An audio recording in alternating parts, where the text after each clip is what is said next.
नमस्कार दोस्तों साथियों, आज का वीडियो है लोगों का नज़रिया और उनका नज़रअंदाज कैसे होता है और कैसे वो समाज को प्राथमिकता देते हैं।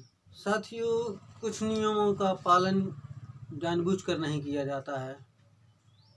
यदि पालन होगा उन नियमों का तो समानता होगी, और समानता होगी तो इसमें बहुत ही कुछ होने वाला है। जैसा कि साथियों, किसी दलित महापुरुष या किसी संत की चर्चा करो तो लोग हाँ भाई, कुछ लोग तो कहें हाँ भाई बहुत अच्छे, बहुत बढ़िया, महान हुए, बहुत अच्छे थे। और जब उनकी या जयंती आती या उनका पर्व आता है तो वो खुद ही नहीं मनाते हैं। क्यों नहीं मनाते हैं? क्योंकि वो लोग समानता नहीं लाना चाहते हैं।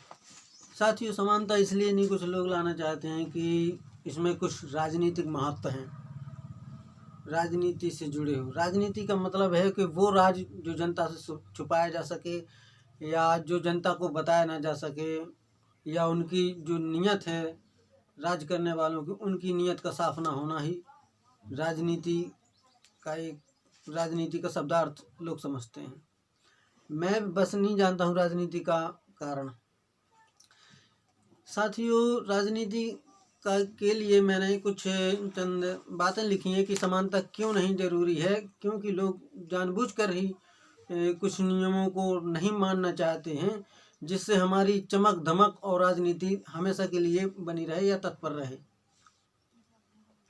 साथियों, समानता नहीं होगी तो फर्क नहीं होगा, फर्क नहीं होगा तो लोग गुमराह नहीं होंगे, गुमराह नहीं होंगे तो शोषण नहीं होगा, और शोषण नहीं होगा तो मूर्ख नहीं होंगे, मूर्ख नहीं होगा तो कोई छोटा बड़ा नहीं होगा, छोटा बड़ा नहीं होगा तो राजनीति नहीं होगी, राजनीति नहीं होगी तो मुद्दा नहीं होगा, मुद्दा नहीं होगा तो विपक्ष नहीं होगा, विपक्ष नहीं होगा तो विशेष नहीं होंगे, और विशेष नहीं होंगे तो इतिहास नहीं होगा, इतिहास नहीं होगा तो चर्चा नहीं होगी, चर्चा नहीं होगी तो हम प्रमुख नहीं होंगे, और हम प्रमुख नहीं होंगे तो समान होंगे, समान होंगे तो झूठ नहीं चलेगा, और झूठ नहीं चलेगा तो अन्याय नहीं होगा, अन्याय नहीं होगा तो सब समान होंगे। साथियों, सब समान होंगे तो राज नहीं चलेगा, और राज नहीं चलेगा तो तिलक नहीं होगा। तो ये सब सारा कुछ जो चीज़ है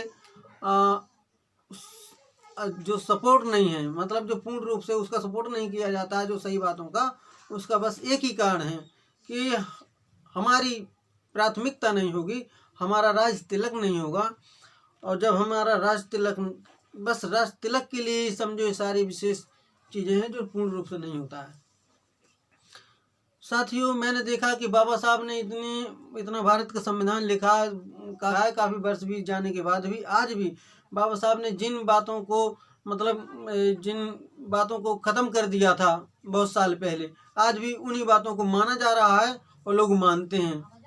भाई, बात ये नहीं है कि हम जागरूक हैं, समझदार हैं तो हम 10 लोग हैं तो हमको नहीं मानना चाहिए, लेकिन एक व्यक्ति पूर्ण रूप से बाबा साहब की बात मानता है, 9 लोग नहीं मानते हैं। तो कैसे चल सकता है ये कि हम संविधान की बात कर सकते हैं? तो संविधान की बातों का फॉलो कम किया जा रहा है, या यूँ कहो कि चर्चा में है, लोग कहते हैं कि संविधान ख़त्म किया जा रहा है।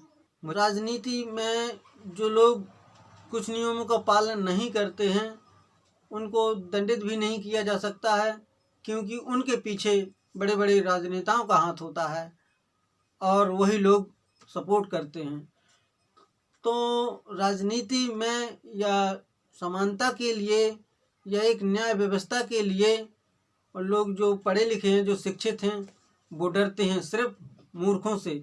पढ़े लिखे लोगों का डर नहीं होता है जितना कि मूर्ख लोगों से लोग आज डरे हुए हैं, सहमे हुए हैं कि जानबूझ कर के कुछ चीज़ें चलती हैं या उनका सपोर्ट किया जाता है। नमस्कार साथियों, यही जानकारी थी आपके लिए आज।